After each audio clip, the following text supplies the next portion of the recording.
There is a moment in geopolitics when one move on the board forces the other player to rethink the entire game.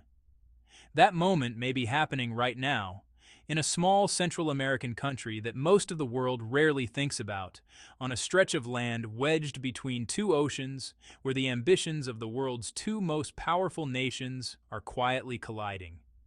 Here is the situation as it stands. Donald Trump, upon returning to the White House in 2025, made one of his most audacious strategic declarations. He wanted the United States to regain control of the Panama Canal. Not rhetorically, not symbolically. Actually regain it, pulling it back from Panamanian sovereignty and in the process, using it as a choke point to squeeze China's access to one of the most critical maritime corridors on Earth.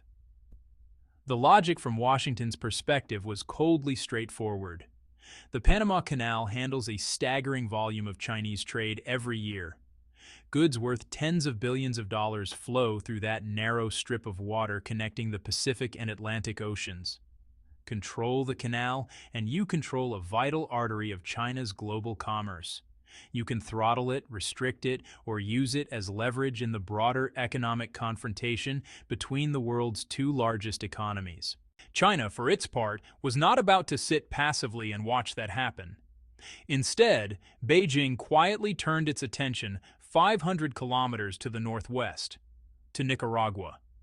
A small, poor, heavily sanctioned Central American nation that has sat on one of the most remarkable geographical opportunities in the world for over a century without ever having the resources to capitalize on it. The opportunity? A canal.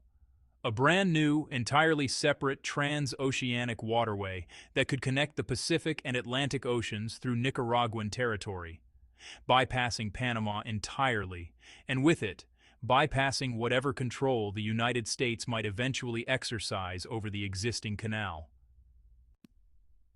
Once completed, this Nicaragua Canal would reduce the voyage between North America's east and west coasts by approximately 4,000 kilometers. It would dramatically cut shipping times between China and Europe.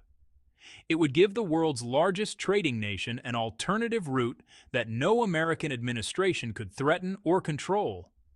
And for Nicaragua itself, one of the poorest countries in the Western Hemisphere, it could generate more than $3 billion in annual toll revenue and create at least 200,000 jobs, potentially doubling the country's GDP within 5 years. This is the story of what may become the most consequential infrastructure project of the 21st century.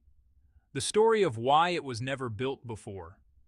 The story of why the geopolitical moment may finally be forcing it into reality.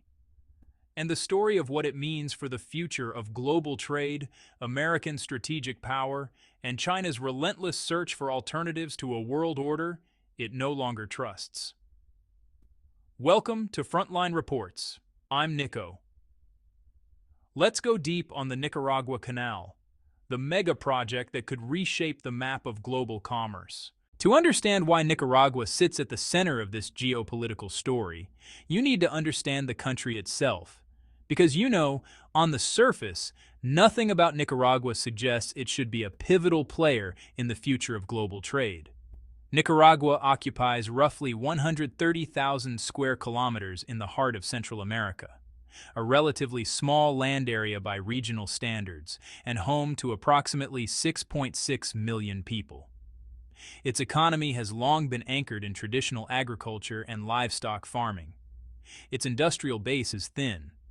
Its per capita GDP hovers at just over $2,000 per year, placing it consistently among the lowest income nations in the entire Latin American region. For most of its post-independence history, Nicaragua has been defined by political instability, external interference, cycles of poverty, and an economy that has never managed to break out of the structural constraints that keep it trapped at the lower end of the regional development ladder. And yet, Nicaragua possesses something that far wealthier, far more powerful nations do not: geography. Look at a map of Central America and you immediately see what makes Nicaragua unique. The country sits precisely at the point where the Central American Isthmus narrows and where two enormous bodies of water, the Caribbean Sea and the Atlantic Ocean to the east, and the Pacific Ocean to the west, come closest to each other. Nicaragua does not merely border both oceans. It is, in geographic terms, the most natural bridge between them in the entire region. The country's eastern coast opens onto the Caribbean. Its western coast faces the Pacific. Between those two coastlines lies a landscape that includes, crucially, the largest freshwater lake in Central America, Lake Nicaragua, which stretches across 8,264 square kilometers of the country's interior and sits in remarkably close proximity to both coastlines.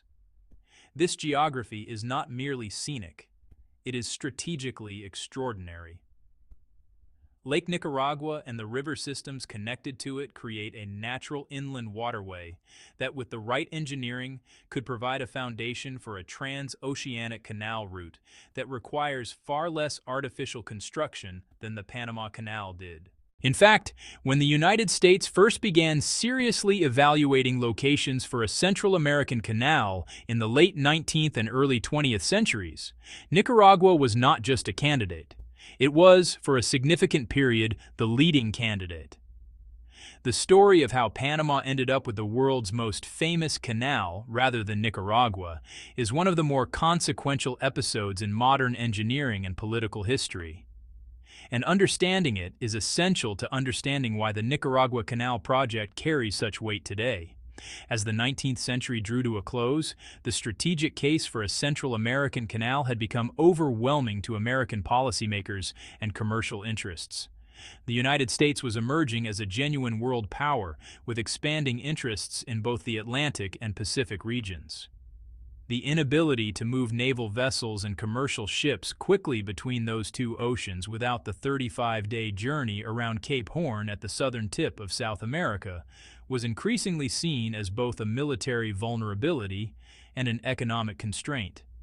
The search for a canal route focused primarily on two locations: Panama, which was then part of Colombia, and Nicaragua.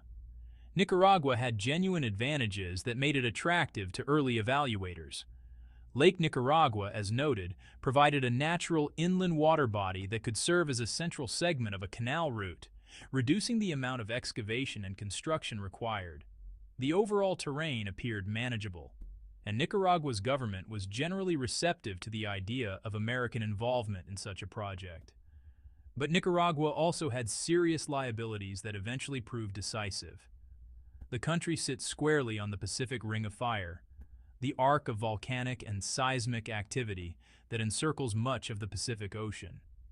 Nicaragua has more than 40 volcanoes distributed across its territory, of which 19 are classified as active. The country experiences regular seismic activity, and the risk of volcanic eruption in the vicinity of any major infrastructure project was judged to be genuinely significant. Beyond the geological risk, Lake Nicaragua's water levels presented an operational challenge. The lake experiences substantial seasonal variation, rising considerably between May and October as equatorial rainfall increases, then falling from December through April as precipitation diminishes. For a canal that would need to maintain consistent navigable depths year-round to support commercial shipping, this seasonal instability introduced complexity and uncertainty that canal engineers of the era found difficult to engineer around reliably. The combination of geological risk and hydrological variability ultimately swung the decision toward Panama. The United States officially assumed responsibility for canal construction in Panama in 1904. After 10 years of extraordinary engineering effort, confronting tropical disease, engineering challenges of unprecedented scale, and the brutal physical demands of excavating through jungle and mountain, the Panama Canal opened to navigation on August 15, 1914. The final price tag was approximately $387 million, a colossal sum in 1914 dollars. Tens of thousands of workers, many of them from the Caribbean, contributed their labor, and many lost their lives to disease and accidents during the construction process. But before the canal opened, the United States had already secured something arguably more valuable than the engineering achievement itself. In 1913, Washington negotiated a treaty with the Panamanian government that effectively transferred control of the canal zone to the United States for the price of $10 million. The arrangement was, by any fair assessment, profoundly lopsided. Panama's own citizens required passports to enter the canal zone, and for decades, approximately 90% of the canal's revenue flowed not to Panama, but to the United States. It was not until 1999, following the landmark Torrijos-Carter treaties of 1977, that Panama finally regained full sovereignty over the canal. But even after that handover, the United States retained military installations in the surrounding region, and its strategic interest in the canal remained as intense as ever. Which brings us to 2025, and Donald Trump's declaration that regaining control of the Panama Canal was a priority of American strategic policy. Trump's position on the Panama Canal is not simply about nostalgia for American imperial reach, though critics have characterized it in those terms. It reflects a coherent, if aggressive, strategic logic rooted in the specific economic confrontation between the United States and China. China is the world's largest exporter of manufactured goods. Every year, hundreds of billions of dollars worth of Chinese products move through global shipping lanes to reach markets in North America, Europe, South America, and beyond. The Panama Canal sits directly across several of the most critical of those shipping routes.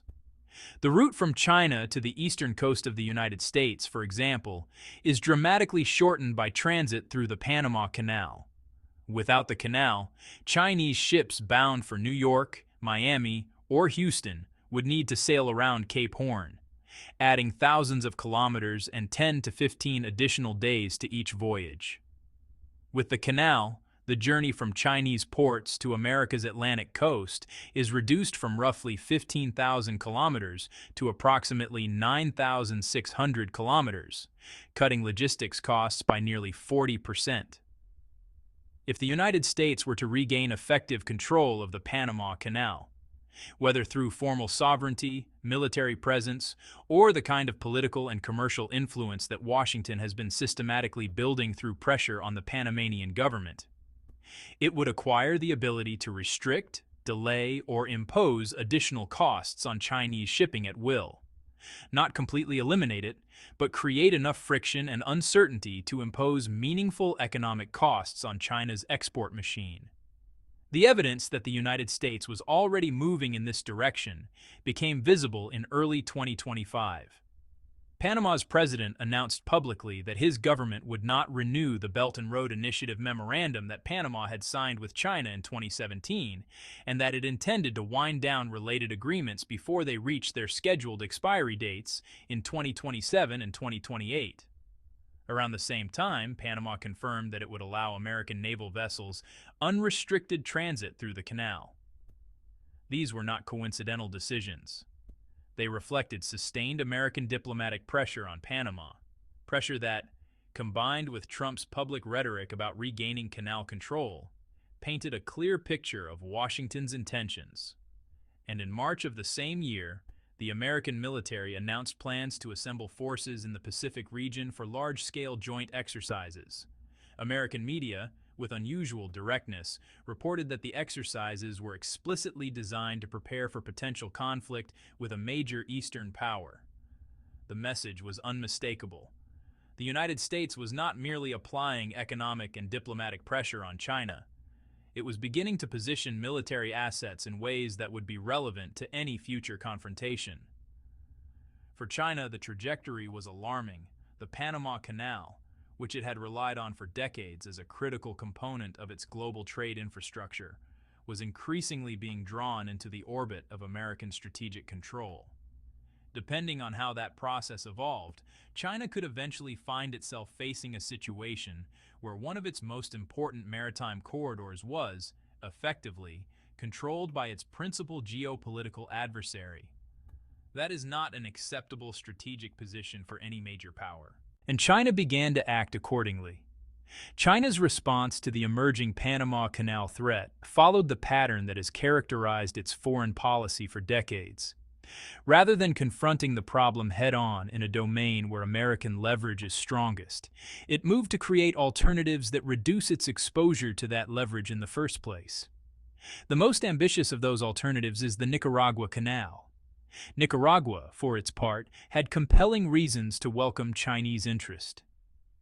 The country had spent over a century watching the Panama Canal generate billions of dollars annually for its neighbor to the south, while its own extraordinary geographical endowment sat unused, undeveloped, and economically inert. Nicaragua had the natural foundation for a rival canal. What it had never possessed was the capital, the technology, or the geopolitical backing needed to build it. China could potentially provide all three. The strategic alignment was powerful. Nicaragua desperately needed investment and economic development. China desperately needed an alternative to a Panama Canal that was increasingly vulnerable to American interference. The geographical conditions in Nicaragua, while not without challenges, were fundamentally viable for a major canal project. And Nicaragua's decision in 2021 to sever its long-standing diplomatic relationship with Taiwan and restore formal ties with the People's Republic of China signaled clearly that Managua was ready and willing to align itself with Beijing in pursuit of the canal dream. The Nicaraguan government, significantly, retained its canal construction committee even through the years when the project appeared entirely stalled, a signal that official commitment to the concept had never fully died, even when financing and momentum had. The question was whether China would commit to something of this scale and complexity. And to answer that, you need to understand both the history of previous canal proposals and the geography that makes Nicaragua so uniquely suited to the project. Nicaragua's case for a transoceanic canal rests on a combination of natural features that genuinely set it apart from most other potential canal routes. The centerpiece is Lake Nicaragua itself. With a surface area of 8,264 square kilometers, it is the largest freshwater lake in Central America and the 19th largest in the world. The lake sits in the southwestern part of the country, oriented roughly parallel to both coastlines and connected to the Caribbean Sea through the San Juan River, a natural waterway that historically allowed small vessels to navigate from the Atlantic side of the continent deep into the country's interior. The proximity of Lake Nicaragua to the Pacific coast, separated by a relatively narrow ridge of land, means that a canal route using the lake as its central section would require significantly less excavation than the Panama Canal needed. The lake itself serves as the middle portion of the route, eliminating the need to dig through tens of kilometers of solid terrain. The planned Nicaragua Canal, as conceived in its most fully developed proposal, would stretch approximately 278 kilometers from coast to coast, more than 3 times the length of the Panama Canal. That greater length is not a disadvantage. It is partly a consequence of the more gradual, natural route the canal would follow through the Nicaraguan landscape, and it comes with a critical benefit. The Panama Canal, despite decades of expansion, including the completion of a third set of locks in 2016, still cannot accommodate the very largest vessels in the modern global fleet. Approximately 60% of the world's largest cargo ships, the ultra-large container vessels and supertankers that now dominate bulk commodity trade, are too wide or too deep to transit Panama. They must either find alternative routes, transfer cargo to smaller vessels, or accept significant operational constraints. The Nicaragua Canal, as planned, would be designed to accommodate vessels of up to 250,000 tons, the true giants of modern commercial shipping. For the owners and operators of these vessels, the Nicaragua Canal would not merely be an alternative to Panama. For their specific ships, it would be the only direct transoceanic route available. That is a market that does not currently have a competitive product, and the commercial opportunity it represents is enormous. To appreciate the economic stakes of this project, it's worth walking through the specific trade route improvements the Nicaragua Canal would deliver because, honestly, the numbers tell a pretty compelling story. Consider first the route that currently presents the greatest challenge for large vessels. New York to Shanghai. Today, ships that are too large for the Panama Canal, and, many of the largest container vessels fall into this category, have to navigate around Cape Horn at South America's southern tip, or, alternatively, through the Suez Canal. The Cape Horn route covers approximately 26,000 kilometers and takes around 40 days. The Suez route, while shorter, requires transiting the Middle East and adds its own geopolitical risks and costs. With the Nicaragua Canal available, the same journey could be reduced to about 19,000 kilometers, saving 11 days of sailing time compared to the Cape Horn detour. For shipping companies operating fleets of large vessels on tight schedules, 11 days per voyage represents an enormous economic difference. Fuel savings alone on an 11-day reduction for a large container vessel can run into hundreds of thousands of dollars per transit. For the China to Europe route, the Nicaragua Canal would offer a saving of approximately 5 days compared to current alternative routing. For cargo moving between the eastern United States and Asia, it would deliver similar efficiencies to the Panama Canal while accommodating the larger vessels that Panama just can't handle. Scale these individual voyage savings across the thousands of annual transits that a functioning canal would handle, and the aggregate impact on global supply chain efficiency is, well, substantial. Independent economists assessing the project's potential have estimated that once operational, the Nicaragua Canal could handle annual cargo volumes that would make it one of the most significant maritime choke points in the world. For China specifically, the canal would deliver something beyond pure commercial efficiency. It would deliver strategic independence, an alternative route to global markets that no American administration, no matter how aggressive its approach to Panama, could threaten or control. The Nicaragua Canal would not make China immune to American maritime pressure, but it would substantially reduce China's vulnerability to the specific choke point that Panama represents. The economic transformation the Nicaragua Canal could deliver to Nicaragua itself is, honestly, almost difficult to comprehend given where the country currently stands. Nicaragua today relies predominantly on agricultural exports, coffee, sugarcane, beef, gold, and remittances from Nicaraguans living abroad. Its manufacturing sector is modest.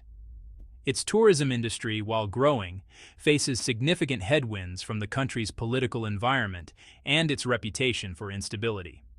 The formal economy generates limited tax revenues, which really constrains government spending on the education, healthcare, and infrastructure investments needed to drive long-term development. Now, just consider what canal toll revenues alone would inject into this picture. Based on estimates derived from the Panama Canal's revenue model and the Nicaragua Canal's projected traffic volumes, tolls from the new waterway could generate more than $3 billion per year once the canal reaches operational maturity. Nicaragua's current total fiscal revenue, all government income from all sources combined, is less than $1.5 billion annually. A $3 billion annual revenue stream would more than double the entire government budget. It would fund schools, hospitals, roads, universities, and public services at a scale the country has never experienced in its history. It would provide fiscal space to invest in the kind of long-term infrastructure and human capital development that sustains economic growth over generations. Beyond the toll revenues, the construction phase of the project alone would generate employment at an unprecedented scale for Nicaragua. Estimates suggest a minimum of 200,000 jobs would be created during the construction and operational ramp-up period. In a country of 6.6 million people, that represents an enormous share of the working-age population. And those are not temporary, low-skill positions. A project of this complexity and scale creates demand for engineers, technicians, logistics specialists, administrators, port workers, and a vast ecosystem of supporting businesses. If the economic projections hold, and honestly, there are reasonable grounds for optimism given the Panama Canal's track record as a revenue generator, Nicaragua's GDP could double within 5 years of the canal becoming operational. The country that has spent its entire modern history as one of Latin America's poorest could, within a decade, become the economic anchor of Central America. This is not a fantasy projection. It is a plausible outcome if the canal is built, functions as designed, and captures a meaningful share of the global shipping traffic that currently has no better alternative for large vessels. The question is whether it will actually get built, and that requires understanding the complicated history of previous attempts. The Nicaragua Canal is not a new idea. It is, in fact, one of the oldest unfulfilled infrastructure dreams in the Americas. And understanding why it has failed before is essential to assessing whether it can succeed now. The most recent and most developed attempt came not from a government but from a private individual. In 2013, a Chinese businessman named Wang Jing, operating through a company called HKND Group, announced an astonishing proposal. He would privately finance and build a 278-kilometer canal across Nicaragua, a project of unprecedented scale and ambition, and complete it within 7 years, with a target delivery date before 2020. The announcement generated enormous international attention. Nicaragua's government enthusiastically embraced the proposal, granting HKND a 50-year concession to build and operate the canal. Preliminary route surveys were conducted. Feasibility studies were commissioned. And Wang Jing, whose personal fortune had grown rapidly through investments in the Chinese telecommunications sector, projected confidence and commitment. But the project never got past the planning stage. Several factors converged to doom it.